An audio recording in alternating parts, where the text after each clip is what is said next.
Do you feel intimidated by the complexity of the legal system? Do you know about temporary restraining orders, referred to as TROs throughout this podcast? What about mandatory arrest laws? This is Unsilenced, a JBWS podcast where we have real conversations about abuse. I'm MC Robinson, and today I'm speaking with Shari Genser. I am an attorney with Ross and Colandrillo, a divorce and family law firm in Mountainside, New Jersey. She's going to speak about the difference between domestic violence and dating abuse, the role of power and control in abusive relationships, and other aspects of the legal system as it pertains to domestic violence.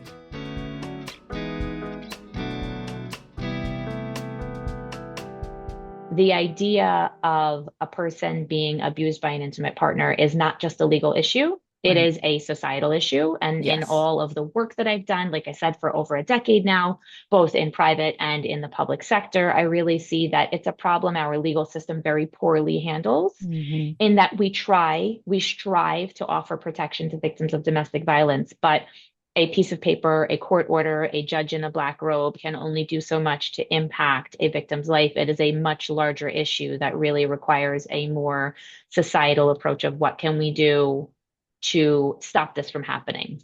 Now, will it stop? I compare my work to sort of chipping away at an iceberg. You're really Yeah. working on individuals and their individual circumstances. But as I said, the problem is so much larger. We live in a Mm. society where this happens on a regular basis. Young Yeah. people, old people, women, men, Hmm. all genders, all religions, all colors of skin, all ethnic Yep. backgrounds. And it's, you know, worse, maybe even in other countries than what we have, or in other states than what we have here in New Jersey. But it's an issue that I'm passionate about. It's a topic, sort of a population of people that really need help, that you can Yeah. make a huge impact on by working with just one person at a time. Hmm. And the more individuals that you work with, the more, at least for me, I feel like this is an issue that you can't just turn your back on. Individuals need our help.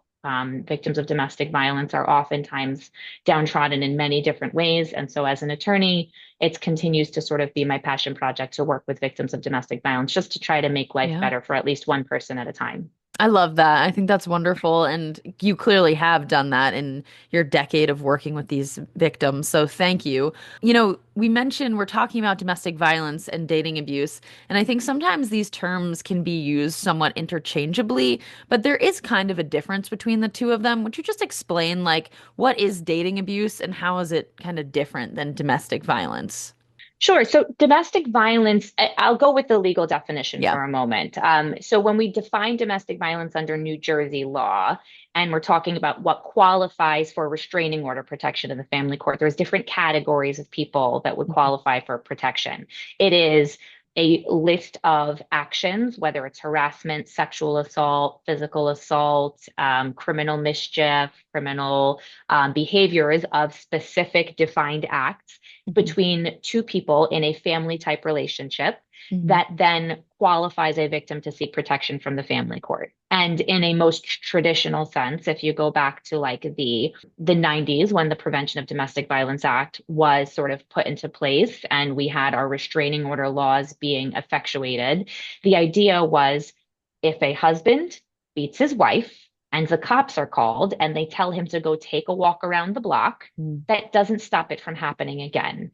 And we had a situation where victims were not getting adequate levels of protection from the criminal justice system, and civil restraining orders were crafted to give some control to the victim. Mhm. You can choose to pursue civil restraining order protection. Now, under New Jersey's law, it's not just married people, but it's also individuals involved in a dating relationship, or individuals who are not married but share a child in common. So Mhm. for the younger population, more and more, we see people who are in family relationships without that legal marriage certificate. So they may have a child Right. in common, or they may be in a dating relationship without children. But the younger population and what is involved, it's not the husband beating his wife behind closed doors. It's different types of activity, but it's the same cycle of power and control being exercised by Mhm. one intimate partner over another. And so at its core, domestic violence, dating violence is really any level of intimate partner violence is about power and control. Right. Yes, it's the physical action maybe of the husband beating his wife behind closed doors, or it's the string of harassing text messages maybe being sent between two teenagers Mm. involved in a dating relationship. But it's power and control. And when focusing on the younger population, it's not so much that they share a household where they are physically behind closed doors, but it's exercising control in other ways. So Yeah. for the younger population, it plays itself out with sometimes the cyber harassment or Mm. the harassing electronic communications in a big way. There's, posting online or direct communications, whether it's in direct messaging or in a public forum, which is more prevalent today. This cyber harassment has actually Hmm. recently been added to our Prevention of Domestic Violence Act as a predicate act that qualifies for restraining order protection. Mm. But the point is, domestic violence, intimate partner violence, is more than just a physical act of assault by one partner upon another. It is an act of power and control. With the younger people, like I say, it plays itself out in the form of maybe text messaging, maybe isolating you from friends and family. The control is really at its core. So you have people involved in a dating relationship, and the sort of red flags when they're very young Hmm. may sometimes be looked at as, oh, this guy really likes me. He wants to Yeah. spend every day with me. He doesn't want me to go to cheerleading practice. He'd rather that we just hang out together after school. But Right. if it goes beyond expressions of love and affection to an act taken to control the life of another, where you are restraining somebody from engaging in activities or forcing them to do certain things that they don't want to do in the Mm. name of love, that's where we have a problematic dating relationship. And so Right. it's truly at its core, it's power and control being exerted over one partner by another, and that power imbalance, which can be a warning sign for potential future physical Hmm. violence. And Right. so our restraining order laws were, as I said, designed to sort of protect victims from physical abuse as well as the other harassment and emotional types of abuse that go along with an intimate partner domestic violence type relationship. This is interesting to me because I'm not very familiar with the courts. So I think you mentioned a little bit about it, but what are some of those protections that are in place for like the younger specific audience, if there is? Sure. So, restraining orders are the same whether you're a young victim Okay. or a grown-up victim.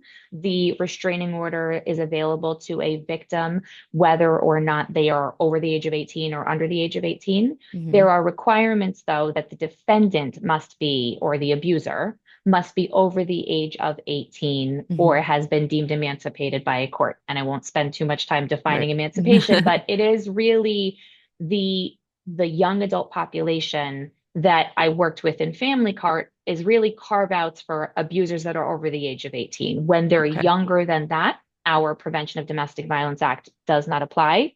And so if there is physical abuse, sexual abuse, harassing behavior, it would be addressed separately as a juvenile delinquency proceeding. Mm. But the protections that are available if you qualify, meaning you can check the box with the correct type of relationship and the right age of the victim and defendant. Hmm. Again, victim can be under 18, but defendants in most cases are over 18. Then you're dealing with the ability to restrain somebody's communication with you. Hmm. So no in-person communication, no text messaging or other electronic communications, no stalking, harassment. The TRO itself will list the things that a defendant is restrained from doing. They can be restrained from going to a specific location. So if the victim and the defendant are going to the same school, whether that's a high school or a college setting, the Yeah. defendant can be restrained from attending classes. Mm. And this, in the college setting, sometimes we need to tailor it that they may not be able to go to a specific building if it is a restraining order between two people in the same college setting. But if it's one student in one school and another in another, the defendant's probably just barred from going, for example, to Montclair State University Right. or from going on the campus of Essex County College. Hmm. So restraints on where they can go, restraints on their contact with the victim. A lot of it is almost restraints on things you shouldn't be doing anyway. Nobody should be harassing, assaulting, stalking, or following the Right. other. But the idea of a restraining order is once a TRO is entered, you can be charged with a criminal action if you violate the terms of the TRO. Hmm. And if the final restraining order is entered, that type of enforcement stays in place. So the predicate act of domestic violence, whether it's harassment or physical assault, The defendant then, once there's a restraining order in place, the simple act of sending a written communication, whether it's a Hmm. text message or Facebook, Instagram, whatever means of communication they use, just that contact is sufficient then to qualify for a criminal charge of violation of the restraining order. So it's Right. supposed to add an added layer of protection for the Mhm. victim. Not only should you just not be beating your partner, whether that's a dating partner or a Yeah. husband or a wife, but also you're now subject to potentially criminal charges if you violate these things that you shouldn't have been doing in the first place. Right. So it's a So, deterrent, basically. mhm. And Hmm. and that's the goal is that the Yeah. restraining order would be a deterrent. It's not a criminal matter. It's Hmm. handled in the family court, but there is this criminal component if you violate. In addition to the communication provisions and the restraints on where a defendant can go, Hmm. if they have children in common, then the victim in a domestic violence matter is generally granted custody of the children upon the filing of a TRO. So that's the initial temporary restraining order. Yeah. The defendant will, in most cases, be barred from having contact with the children while the restraining order is being litigated. And then once a final restraining order either is granted or denied, those custody terms will either be addressed under the final restraining order, or if the FRO is not entered, then those restraints are lifted. So it impacts the Okay. access to children. It Hmm. impacts, like I said, communication you can have with the victim and places you can go. And there's also provisions to award a victim of domestic violence financial support. So if we're in a dating relationship, that's generally not coming up. Hmm. But if they were dating and living together, a defendant could be barred from the home. And same thing if they're married and living together, defendant can be barred physically from the home. You can't go back to your house. You have to either pay the rent or the mortgage and maintain the household bills at least while the case is pending. Hmm. So the idea of a restraining order is that it is an emergent relief available to a victim to provide an added layer of protection Hmm. that the defendant can be ordered to stay away, no contact with the children, maintain financial support for the victim while the case is pending. And in addition, once a final restraining order is litigated, there is the possibility that a defendant is required to undergo evaluations, a Hmm. psychological evaluation. They are sometimes ordered to participate in a batterer's intervention program. Yeah. Sometimes there is a required risk assessment or a visitation risk assessment before they will have resumed contact with Mm. children in common. So there's a lot of teeth in the restraining order. The interim reliefs are generally a band-aid or an emergency type relief. It'll simply say stay away, maintain the bills. And then if a final restraining order is entered, then the court will go a little bit more detailed to substance. Now, what do we do about the fact that you have children in common and that there Gotcha. was previously a shared household? How do we move forward into this new realm of now there's a final restraining order and that stays in place? One thing to note that is New Jersey itself has very strong domestic violence laws. Hmm. The restraining order, if it is finalized after a hearing, will stay in place for life. There's no expiration date on New Jersey restraining orders. It's interesting because so I've been working for JBWS for about 2 years, and I went to one of our days in court and saw some really amazing advocacy work and stuff done there. But something I also noticed was the dismissal of a lot of final restraining orders. And out of curiosity, this can also be anecdotal, but did you also notice that there's almost a pressure to dismiss those final restraining orders from maybe the person that's using abuse in part of that power and control? Is that something that you've noticed? Absolutely. So restraining orders are filed and dismissed all of the time. It is a very high volume docket throughout the state of New Jersey. So when I was working at legal services, I had many clients that would come to me with a TRO and they simply choose not to proceed. And that's either Right. before the TRO has been litigated for a final hearing or even after the fact once there is a final restraining order. So I said they're in place for life. That's unless the plaintiff decides to drop it or Interesting. upon the application of a defendant, the court decides that yes, they will dissolve the restraining order. Hmm. So at the TRO phase, the legal standard for getting that emergent temporary restraining order filed is probable cause. It's a very low burden of proof. The Hmm. victim essentially has to say either to a municipal or superior court judge that I have a relationship and something bad happened. And it basically just has to pass the smell test. It's an emergent filing. It is ex parte, meaning one party presents the information to the Okay. court, and the defendant doesn't get a chance to tell their story right away.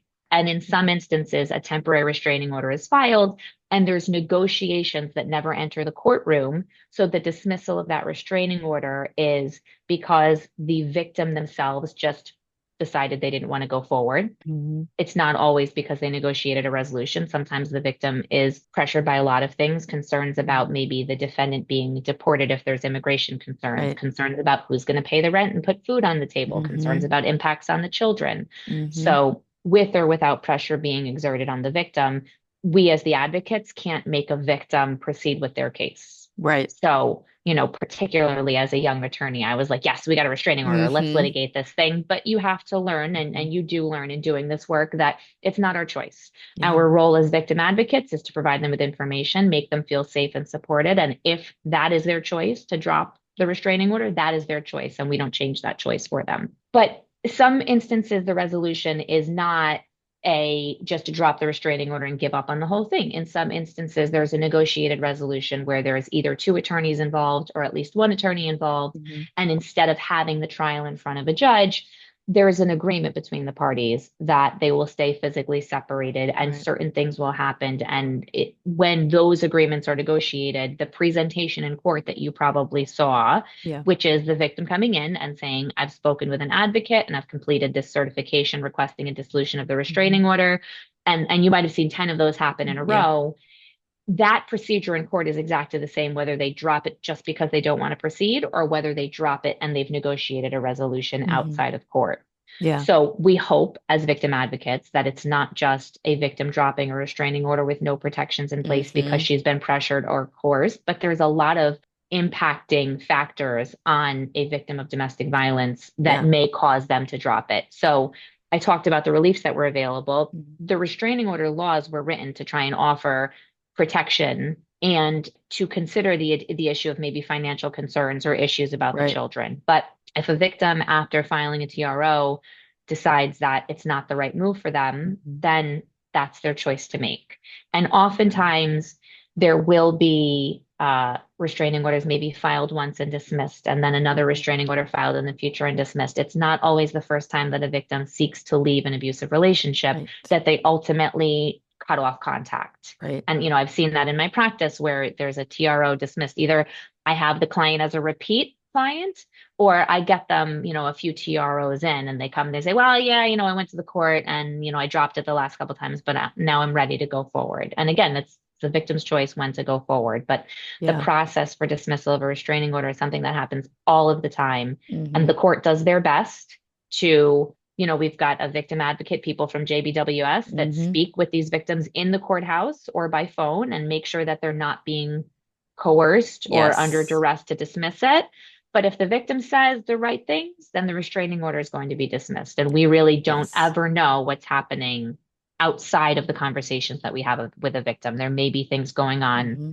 that are not said on the record about why the dismissal happens. Sometimes it's because the defendant has a certain type of job. When I represent victims whose husbands are police officers, or Hmm. when I've represented a young victim whose dating partner may be a young college student, and Hmm. sort of the consideration becomes how bad is the impact of this restraining order?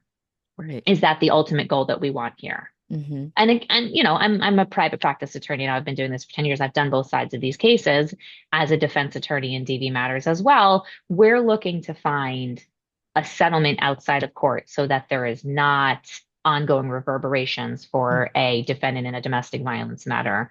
And as a plaintiff's attorney, sometimes those are real considerations. If your husband's a cop and he gets suspended or he's Yeah. got his gun taken away and he can only do desk duty, that impacts your bottom line as a family, maybe prevents, food from going on the table. Mm. So complicated. And you It, spoke to a piece of this is that on average, a victim leaves their partner 7 times before they actually leave for good. So these restraining orders get filed, they get dismissed. And that time I observed in court, one of the things that was happening is that there was pressure from the abusive partner to have the victim drop the restraining order. And that's another part of the coercive control that you were talking about that is factored in. But to your point, yeah, you can't force somebody to do something. It is entirely the victim's choice, whether they've been influenced or coerced or not, and I think that that is something that's kind of hard to navigate. But, I just want to say one more thing on that before we move on. And it's that in the work that I've done and sort of the research and writing, as yeah, well as the litigation and sort of community education work, the most important thing for any advocate in this field is to recognize that the restraining order laws and domestic violence advocacy work is about supporting the victim. yeah, So, restraining orders, the choice to file and the choice to drop, entirely the victims. yeah, We have this law because we had both police and prosecutors that didn't want to act. And this is no disrespect to right. police or Hmm. prosecutors. Full disclosure, my brother-in-law is a cop. My dad was a prosecutor. I have a lot Yeah. of love for law enforcement, but it was a Hmm. time that it was not being taken seriously in the criminal justice system. That Right. has now sort of reverberated. We have mandatory arrest laws Mm. that a police officer has no discretion. Under today's law, if a police officer is called on a domestic and they show up and there's a visible sign of injury, the defendant is getting arrested that night. There will be criminal charges. And then it is at the discretion of the prosecutor whether Mm. that case moves forward in the criminal justice system. So Hmm. that has sort of swung the pendulum from victims maybe not getting enough relief to victims not having control of the relief. And so Mm. our role as a victim advocate is to really understand it is the victim's choice. A survivor of domestic violence may not have as their goal, my abuser going to jail. Right. Their goal may be safety. It Hmm. may be getting my children out of that home and into a safe location. It may be maintaining a relationship between my children and their parent, who is my abuser, but is a good dad. And so Right. there are so many considerations. It's the criminal justice considerations, it's the potential immigration considerations, it's Hmm. the financial considerations, as well as those real emotional issues, which is that at its core, these are two people who at least at one point had feelings of romantic love for one another. Yeah. And so the victim at the center of that has all of these influences on them. And our primary job should always just be to make sure that that victim feels supported in whatever choice that they make. Yeah. Before we move into discussing a little bit more about the teen dating violence area of this, do you have any advice that you would recommend or give to a person that is navigating the court systems that has, a domestic violence incident happened and they're navigating restraining orders? Is there any core information that you would give them to just keep in mind? Yeah, it's such a hard thing because Yeah. the victim is going to be required to tell their story when they Yeah. file the TRO, potentially to a police officer, potentially to a child welfare investigator, and then again in court at the trial, potentially to an attorney. So Yeah. the system itself is not very friendly to victims, although it's designed to be helpful. Hmm. So, the number one tip for a victim who is going through the process of either considering filing for a TRO or who already has is to try and gather your thoughts, maybe writing it down, gathering evidence in the form of text messages or photographs or any other documentary evidence that you may have of the incident of domestic violence as close in time to the incident as you can, Hmm. because you will be telling your story over and over again. And you want to make sure that you've got the dates as correct as you can, the fact pattern in the right Right. order. Victims are going through these life-changing incidents where they're suffering from physical injuries if it's a physical assault, or just like Hmm. emotional distress as a result of an incident of harassment or stalking. And that makes it hard for a person to process what's going on around them. Yeah.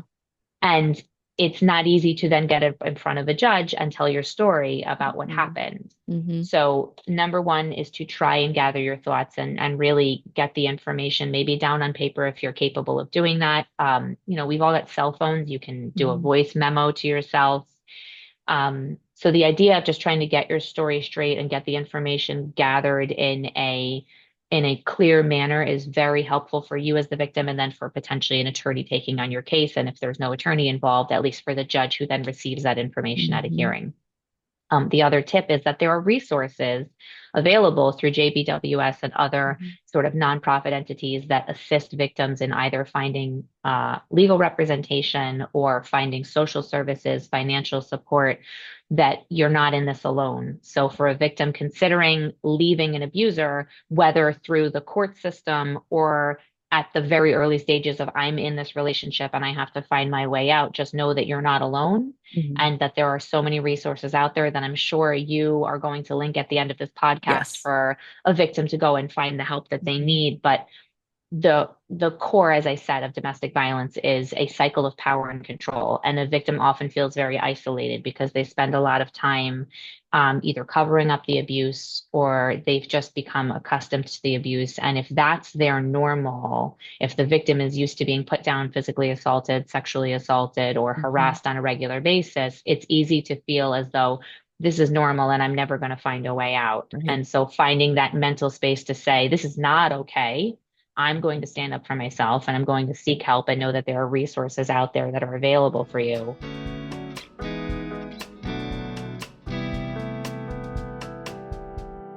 Thank you for coming on the podcast and providing such incredible information about domestic violence and the legal system.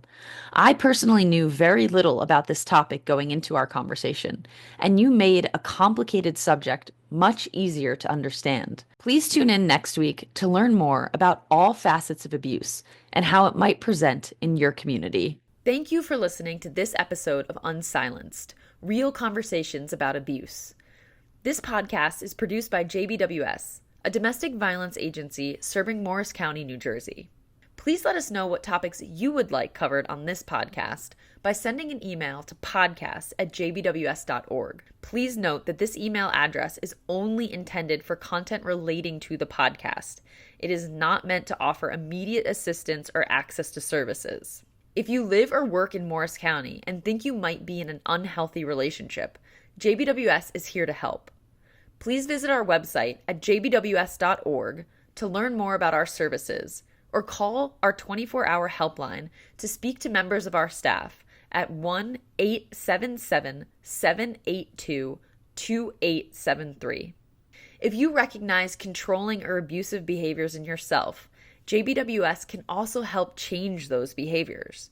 Through our Jersey Center for Nonviolence, JBWS offers programs for men, women, and adolescent males who have used abusive or controlling behaviors in their relationships. Please visit jbws.org/JCNV or call 973-539-7801 to learn more. If you don't live in Morris County, please call the National Domestic Violence Hotline at 1-800-799-7233. Domestic violence grows in silence, so thank you so much for listening and helping us break through that silence through these types of conversations. Please follow us on social media and continue to share our content to get as many people talking about domestic abuse as possible.